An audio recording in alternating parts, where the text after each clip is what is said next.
Aleluia, aleluia, aleluia, aleluia, aleluia, aleluia. É preciso vigiar e ficar de prontidão. Em que dia o Senhor há de vir, não sabeis não. Aleluia. Aleluia, aleluia, aleluia, aleluia, aleluia, aleluia. O Senhor esteja convosco. Ele está no meio de nós. Proclamação do Evangelho de Jesus Cristo segundo Lucas. Glória a vós, Senhor. Naquele tempo, disse Jesus a seus discípulos: que vossos rins estejam cingidos e as lâmpadas acesas. Sede como homens que estão esperando o seu Senhor voltar de uma festa de casamento, para lhe abrirem imediatamente a porta, logo que ele chegar e bater. Felizes os empregados que o Senhor encontrar acordados quando chegar. Em verdade, eu vos digo, ele mesmo vai cingir-se, fazê-los sentar-se à mesa e, passando, o servirá. E caso ele chegue à meia-noite ou às 3 da madrugada, felizes serão se assim os encontrar. Mas ficais certos, se o dono da casa soubesse a hora em que o ladrão iria chegar, não deixaria que arrombasse a sua casa. Vós também ficai preparados, porque o Filho do Homem vai chegar na hora em que menos o esperardes. Palavra da salvação. Glória a vós, Senhor. Aleluia, aleluia, aleluia, aleluia, aleluia, aleluia. Sentados, no silêncio rezemos, também a criançada. Crianças, rezemos em silêncio, pedindo o Papai do Céu que nos dê o Espírito Santo e nos faça compreender bem a palavra que acabamos de ouvir e agora é pregada, ensinada para nossa salvação. Rezemos.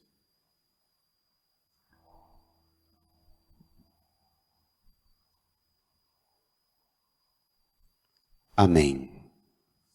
Irmãs e irmãos, queridos pais, hoje nós continuamos a ouvir a explicação que Jesus deu aos discípulos daquilo que ele falou, a parábola que ele contou, para aquele alguém que do meio da multidão, domingo passado, disse: Mestre, dize ao meu irmão que reparta comigo a herança. Aí Jesus reagiu com aquele alguém que não tem nome e contou-lhe uma parábola. Disse: atenção, tomai cuidado contra todo tipo de ganância, porque a vida de um homem não consiste na abundância de bens. E contou a parábola de um homem rico que realizou uma grande colheita. E o homem ficou em crise porque era muito mais riqueza do que ele tinha condições de guardá-la. E não sabia o que fazer com tantos bens. Decidiu derrubar todos os cômodos, os celeiros que tinha, construir um celeiro gigantesco e disse na imaginação: quando esse celeiro enorme estiver pronto, eu vou colocar todos os meus bens lá e comigo, e eu poderei dizer a mim mesmo: meu caro, tu tens uma boa reserva para muitos anos. E aí ele fala aquelas 4 regrinhas que a riqueza pode trazer como estrago para a vida nossa. Lembra? Descansa, come, bebe, aproveita. Quando ele chega a essa conclusão que agora é só descansar, comer, beber e aproveitar, Deus diz para ele uma palavra bem bruta, lembra? Deus chamou ele de quê? Louco! Ainda hoje te pedirão de volta a tua vida, e para quem ficará aquilo que tu acumulaste? Assim acontece com aquele que é rico dos bens deste mundo, mas não é rico diante de Deus. Então, hoje Jesus se volta aos discípulos para explicar aos discípulos como é que os discípulos têm que aplicar em suas vidas aquela parábola. Vamos ver? Tome lá no seu folheto, número 9. Lucas 12, 35, 40. Eu peço encarecidamente um esforço dos irmãos e irmãs. Ao longo dessa semana, tomem o capítulo 12 todo de Lucas, para compreender melhor e usufruir melhor dos benefícios de salvação que essa palavra nos traz, se você empenhar-se em muitas vezes ler o capítulo 12, você vai crescer muito na compreensão e na graça do que a palavra lhe oferece. Vamos lá? Naquele tempo, disse Jesus a seus discípulos, brada igreja, que vossos rins estejam cingidos e as lâmpadas acesas. Sede como homens que estão esperando o seu Senhor voltar de uma festa de casamento, para lhe abrirem imediatamente a porta, logo que ele chegar e bater. Espere lá.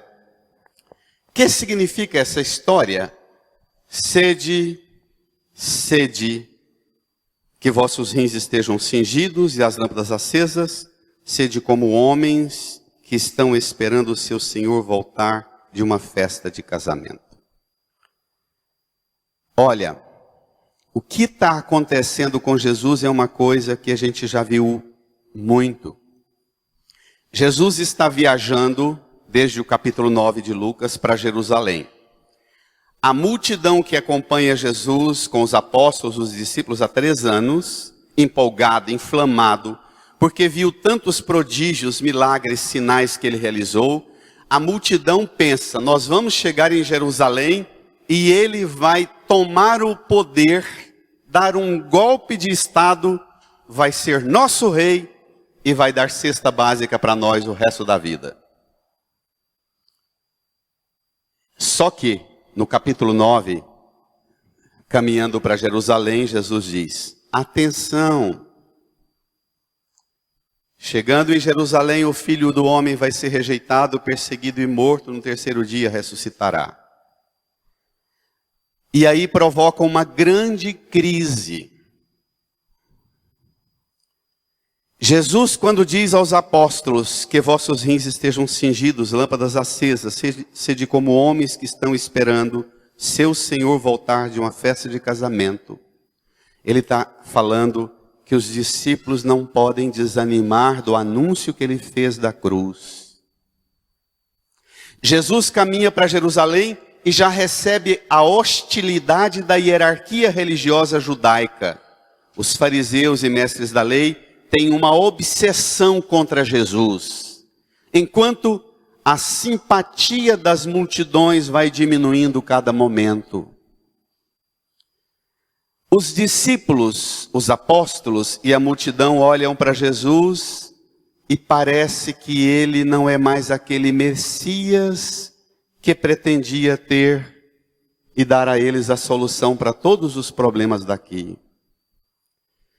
Um esfriamento tomado de frustração, ele parece cada vez mais decepcionante. Se você ler o Evangelho, capítulo 12, 13, você vai ficar impressionado como é que essa relação com Jesus vai empalidecendo.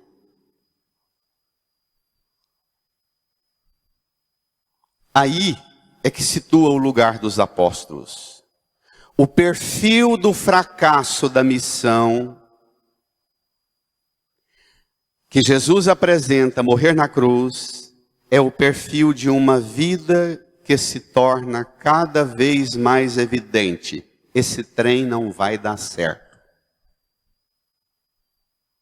Então, Jesus falou para os discípulos que os que estão seguindo a ele em busca de bens materiais não passam de loucos. E fala que a atitude dos discípulos é rins cingidos e lâmpadas nas mãos. Homens que aguardam seu Senhor voltar de uma festa de casamento. Ele está dizendo, olha, o que eu vou realizar na cruz é uma aliança com a humanidade, selada no meu sangue, como uma esposa e um esposo selam uma aliança nas núpcias, no leito nupcial. Eu vou morrer, vou ressuscitar, vou subir para o céu e vou voltar. E vocês vão ficar aqui e tocar esse trem como homens, vigilantes, cingidos, lâmpadas nas mãos. O negócio aqui vai ficar com vocês, não desanimem não. Parece sempre impressionar na Bíblia os tempos da ausência de Deus. Deus, assim que termina a criação, ele também entrega ao homem e à mulher para cuidarem o cuidado da criação e Deus se retira. Agora Jesus também caminha para Jerusalém, funda a igreja, realiza essa aliança e diz, vai viajar para o estrangeiro. Para celebrar com o Pai a aliança que ele estabeleceu conosco no seu sangue, as núpcias do Cordeiro. Rins cingidos, para o povo da Bíblia, os rins, essa região, é a região, se tem algum médico, médica, me ajude nisso aqui. Para o povo antigo, e sobretudo os gladiadores, o povo das guerras, essa era uma região que você não podia deixar receber uma pancada. Se atingir os rins, é uma região que não tem a menor chance de sobreviver. Pouco tempo você está eliminado. Então, o traje para uma viagem é proteger os rins com tecidos e couro. Proteger os rins significa, eu caminho para frente, mas eu tenho noção dos perigos que tem atrás de mim. A lâmpada na mão significa, eu caminho nesta minha vida, mas eu não conto só com a minha ambição, meus desejos e projetos, eu me apoio na luz da fé, na luz de Deus, na luz do Espírito Santo, é ela que me guia e me dá a reta noção dos perigos, dos passos que eu dou. Ela me ajuda a caminhar para frente, mas eu não posso me esquecer dos riscos que tem ao meu redor. Isso serve para nós para os dias de hoje? Então, Jesus chama os discípulos, versículo 31. Desculpe, é isso? 37. Felizes os empregados que o Senhor encontrar acordados quando chegar. Em verdade, eu vos digo, ele mesmo vai cingir-se e fazê-los sentar-se à mesa e passando os servirá. Jesus diz que quando ele voltar, se nós, discípulos e discípulos dele, cada um tiver no seu eito, na sua família, no seu casamento, no seu trabalho, na sua comunidade de fé, em atitude de prontidão, rins cingidos, lâmpadas nas mãos, é também o traje que você escuta Deuteronômio, no Êxodo, o traje para a travessia do Mar Vermelho, na noite da libertação da escravidão do Egito. É o traje para a celebração da Páscoa. Cingidos é também o traje do trabalho, o uniforme do trabalho. Jesus fala para os discípulos viverem essa vida aqui, não como donos de tudo que tem, um grande celeiro com todos os bens, tu tens uma boa reserva para muito tempo, descansa, come, bebe, aproveita. Não gastem a vida de vocês nessa lógica, porque aqui nesta terra vocês são empregados do Senhor. E vocês precisam ser empregados felizes. Tem coisa mais desgastante do que conviver com um empregado na casa da gente, ou no ambiente de trabalho da gente, um empregado infeliz. Ele estraga sempre, ele tem sempre a vida dele estragada e sempre estraga o ambiente para todo mundo, não é? Nós precisamos tocar nossa vida, nossas responsabilidades, nossas tarefas, estar de prontidão. Sua família, seu casamento, pai, hoje é dia dos pais. Qualquer hora que o Senhor bater a sua porta, o Senhor quer que você abra imediatamente a porta, pai, mãe, esposa, esposo. Abre e diz, Senhor, está aqui, a casa é sua, não é minha. Eu não sou dono disso aqui, eu sou um empregado feliz porque o Senhor me deu a graça de trabalhar nisso aqui. Mas é do Senhor. Como é diferente alguém que cuida da casa e da família, tendo um senso de que aquele ambiente pertence a Deus e ele é só um servo, uma serva daquilo ali. E como é diferente alguém que não tem fé e decide tocar uma família, uma casa, como se ele fosse dono, a dona. Não é diferente? Muito? Nossa vida neste mundo, nós temos que vivê-la com rins cingidos e lâmpadas nas mãos, porque nós também vivemos esta vida numa longa viagem. Ele foi para o estrangeiro preparar um lugar e ele vai voltar e levar-nos para aquele estrangeiro que será a nossa pátria definitiva. Nós somos estrangeiros aqui. Nós caminhamos para uma realidade superior a essa.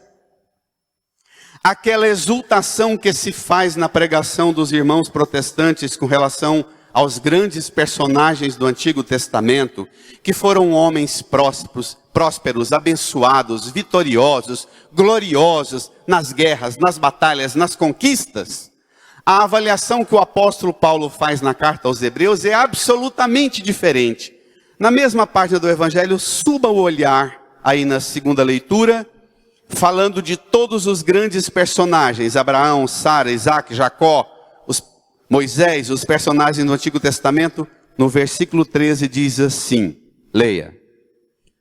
Todos estes morreram na fé, não receberam a realização da promessa, mas a puderam ver e saudar de longe, e se declararam estrangeiros imigrantes nesta terra.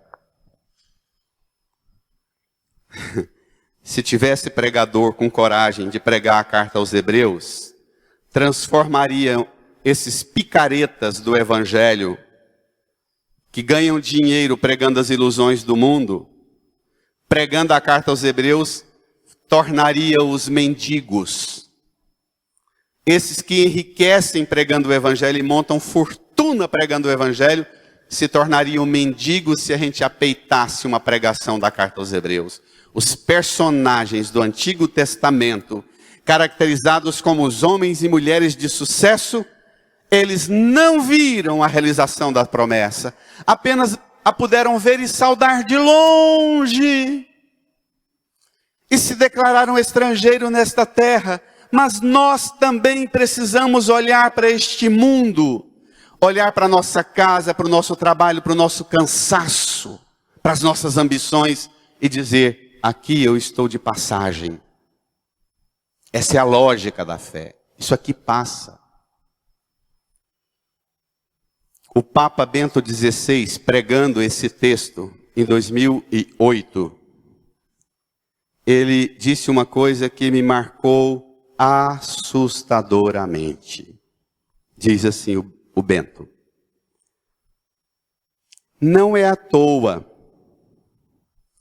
que os cristãos das primeiras comunidades, dando relevada importância a esta realidade, que aqui estamos de passagem, que os primeiros cristãos deram o nome às primeiras comunidades, aos primeiros núcleos residenciais, aldeias, vilarejos, onde se construiu uma igreja, um templo, uma comunidade, deram o nome de paróquia. Diz o Bento. Tomaram emprestado uma expressão da cultura grega. Sabe o que significa paróquia? Paroikoi em grego. Colônia de estrangeiros. Chega a dar um choque na espinha, não dá? Nós, numa paróquia, aqui nós somos uma colônia de estrangeiros. Uma comunidade que cuidamos uns dos outros, zelamos uns dos outros, não para ser amiguinhas e amiguinhos nas coisas daqui. Não para nos esgotar e exaurir nossa vida com as coisas daqui e só cuidando das coisas daqui. Nossa tarefa mais importante numa paróquia é zelar e cuidar para que cada um de nós estejamos sempre na prontidão, cingidos, lâmpadas nas mãos, consciente de que tudo quanto nos ocupamos, deveremos abrir a porta e dizer ao Senhor: Senhor, está do jeito que o Senhor pediu que eu cuidasse. Minha casa, meu trabalho, minha profissão, minha comunidade, os serviços que eu colaboro no mundo, está do jeito que o Senhor pede. Agora, o Brasil é um dos países campeões, eu estou falando de frente da autoridade mais elevada do Goiás nesse campo, se eu errar me corrija. O Brasil é um dos campeões em abrir e fechar empresas, não é? Porque nós no Brasil temos uma compreensão extremamente equivocada de que ser empregado é a coisa mais horrorosa do mundo. Bom é ser dono do trem. Sem qualificação nem competência nenhuma para ser dono, mas a gente quer ser dono. Não tem qualificação e competência para ser empregado, mas quer ser dono. Nós somos muito fracamente formados na qualificação para ser empregados. Não é à toa que é lógico que é perigosa aquela comparação estatística, que o que um empregado faz no primeiro mundo, o tempo que gasta para fazer uma cadeira um empregado, no Brasil gasta 5 vezes mais. Então, nós teremos uma dificuldade enorme de aceitar ser, primeiro, olhar para os bens desse mundo e entender-nos como estrangeiros nessa pátria. E mais ainda, teremos uma dificuldade enorme de aceitar na fé viver como empregados do Senhor. Porque nós temos dificuldade de ser empregado e temos dificuldade demais de ser patrão. Então, nós precisamos resolver uma coisa muito prática, muito concreta, que é a compreensão, a concepção que nós temos de autonomia, de independência, a concepção que nós temos de liberdade, de conquista. Essa ilusão em ser livre, em ser autônomo, em ser independente, em fazer o que quer, o que gosta e o que sonha, também faz nós no Brasil sermos um dos campeões, onde um percentual assustador da nossa juventude está na área do nem estuda, nem trabalha. Inclusive, um índice altíssimo de homens e mulheres com um diploma, 2 diplomas, 3 diplomas, mas que nem estuda, nem trabalha. De novo, remete ao texto. Jesus chama-nos à graça de ser empregados dele. E diz ainda, versículo 38. Vamos.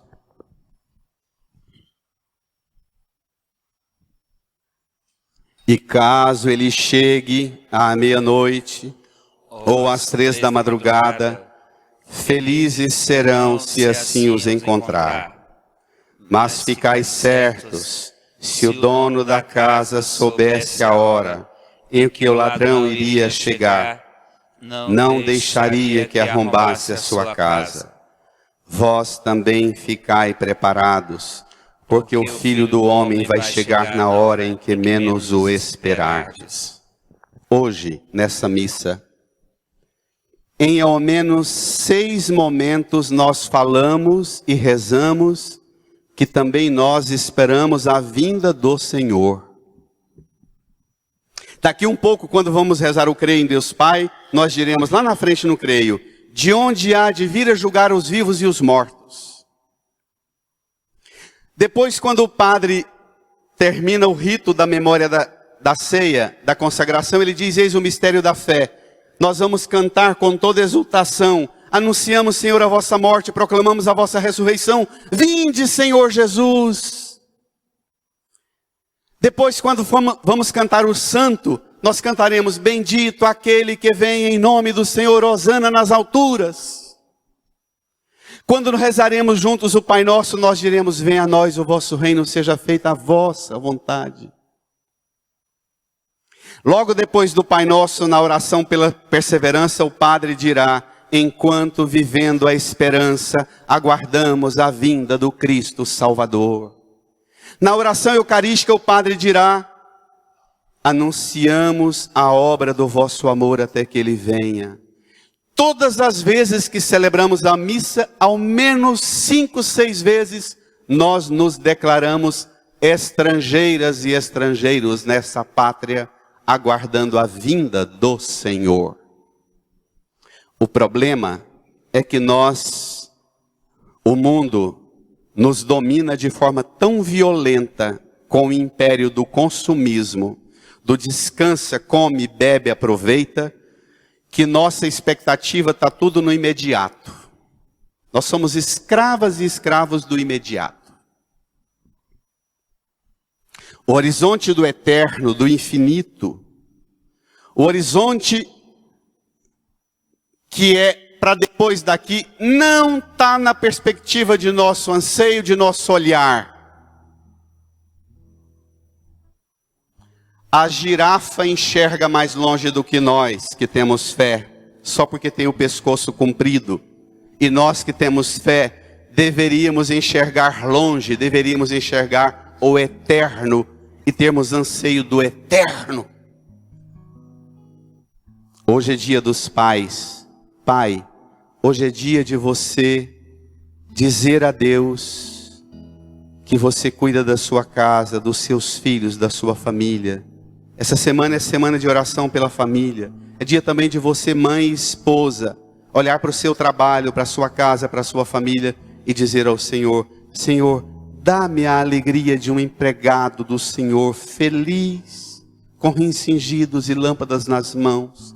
Eu quero te devolver muito melhor do que recebi tudo aquilo que o Senhor confiou em minhas mãos. Nesse mesmo capítulo 12, que os irmãos vão ler em casa, no versículo 32, que não está aí no seu folheto, Jesus diz assim, não tenhais medo, pequenino rebanho, pois foi do agrado do Pai dar-vos o reino.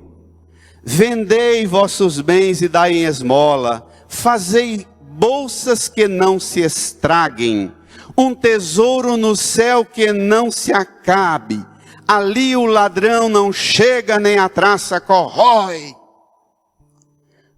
porque onde está o vosso coração,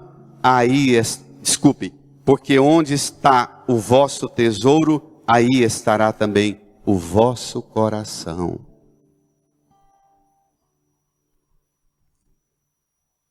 Pai, escute Jesus.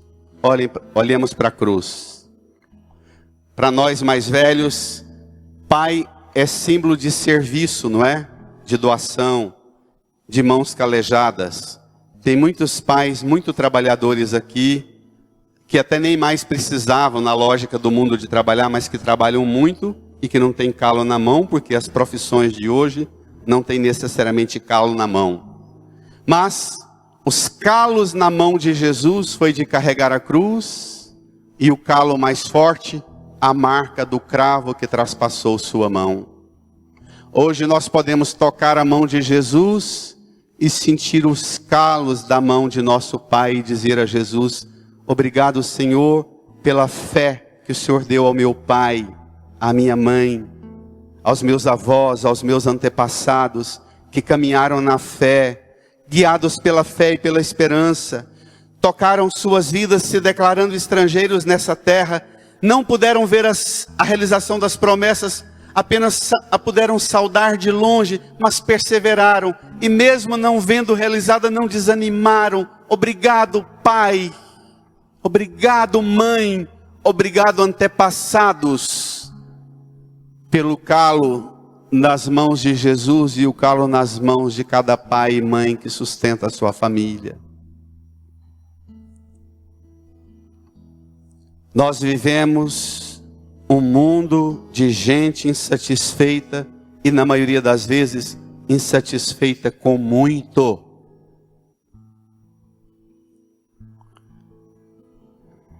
A depressão alcança um nível enorme de gente que tem muito. Ela não poupa ninguém, mas ter muito não significa que não vai ter depressão, porque o vazio de uma vida é alcançado por uma lâmpada que se apaga e a escuridão vem. Pai, escute Jesus dizer a você e também cada um que está aqui na igreja: incline a sua cabeça, põe a mão no seu coração e escute Jesus falar a você: não tenha medo, pequenino rebanho. Foi do agrado do Pai Eterno dar a você o reino dos céus. Não tenha medo. Não tenha medo, pai cansado de lutar e não conseguir dar aos seus filhos a felicidade que tudo que você dá para eles, você não consegue os ver felizes. Não tenha medo, pai, de você não dar conta de dar tudo a eles, porque você não é tudo, mas o divino Pai Eterno te dá o tudo, o reino. Não tenha medo, mãe, esposa, esposo, pai. Não tenha medo pela aparente realidade de fracasso que parece dominar você, sua família, sua saúde, os sucessos daqui. Não tenha medo. Não tenha medo das fragilidades diante do império do descansa, come, bebe, aproveita. Não tenha medo da lógica ambiciosa do dinheiro, das ambições desmedidas do mundo. O Pai que é Deus te ama, e no seu amor, conhecendo sua fragilidade, abre para você o horizonte do eterno, do infinito, de uma vida nele. Não tenha medo. Não se deixe atacar pela ansiedade de Marta, pelas agitações e preocupações de Marta. Não se deixe atacar pelo desejo que te torna ambicioso, ambiciosa para comer, descansar, beber, e dormir como louco.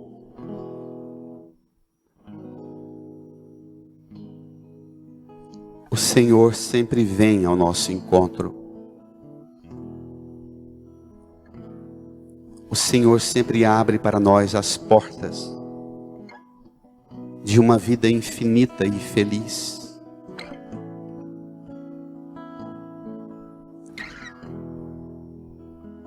Peça do Senhor a graça de você retomar amanhã no seu trabalho, hoje ainda na sua casa, retomar as suas atividades como empregada, empregado feliz do Senhor, acordada, acordado.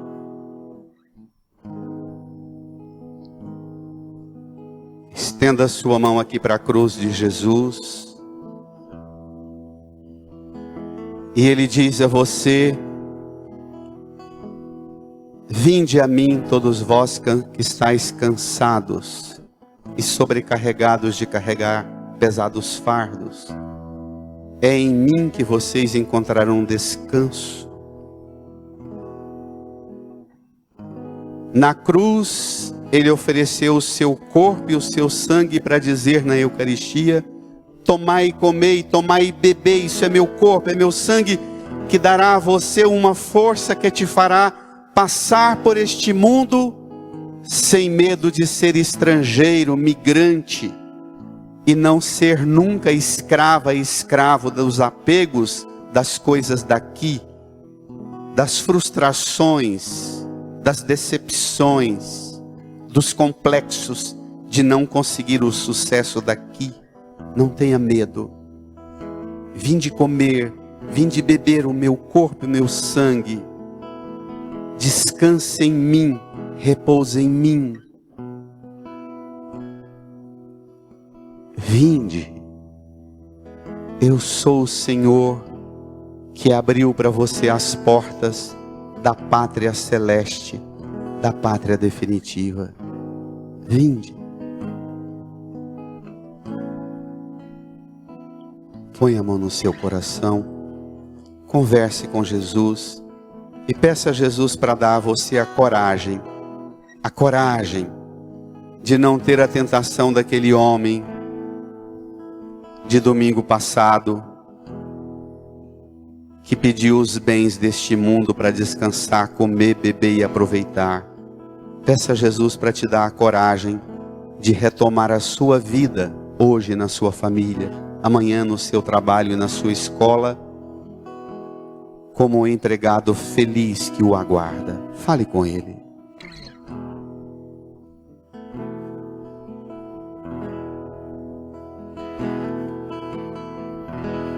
Quero mergulhar nas profundezas do Espírito de Deus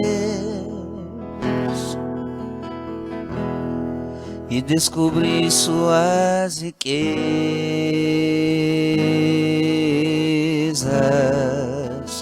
em meu coração. E descobrir suas riquezas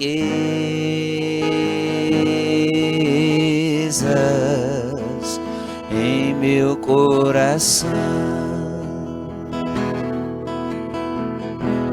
Quero mergulhar nas profundezas do Espírito de Deus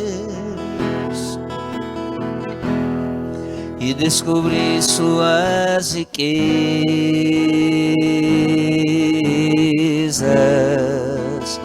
em meu coração.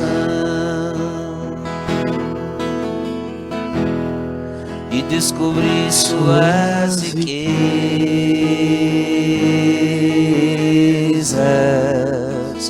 em meu coração.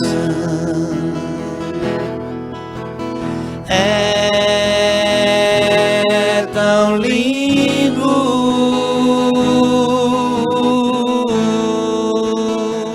tão simples, tão simples, brisa leve, tão suave, doce Espírito Santo de Deus.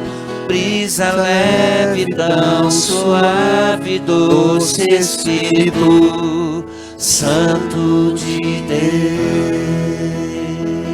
Quero mergulhar nas profundezas. Quero mergulhar nas profundezas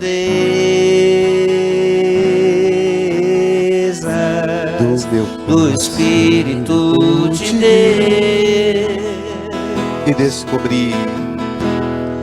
E descobrir suas riquezas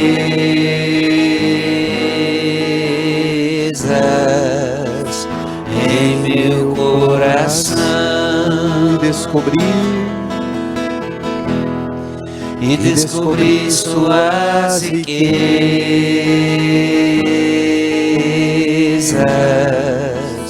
em meu coração. É tão lindo, tão simples. É tão lindo,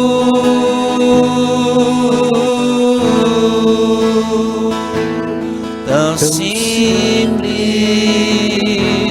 Brisa leve, tão suave, doce Espírito Santo de Deus. Tão suave, brisa leve. Tão suave, brisa leve, doce Espírito Santo de Deus.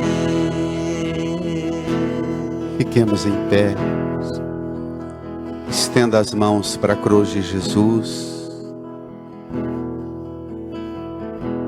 Entregue a Jesus as marcas do trabalho, dos esforços do seu Pai, os calos das mãos de seu Pai, todo o suor, toda lágrima, todo o sangue que seu pai e sua mãe, os seus antepassados derramaram para dar a você todas as conquistas, mas a maior conquista da vida e da fé, mais do que os bens, entregue a Jesus. Agradecido também pelo seu trabalho, os seus esforços, na escola, no trabalho, na família, na igreja e no mundo. Entregue.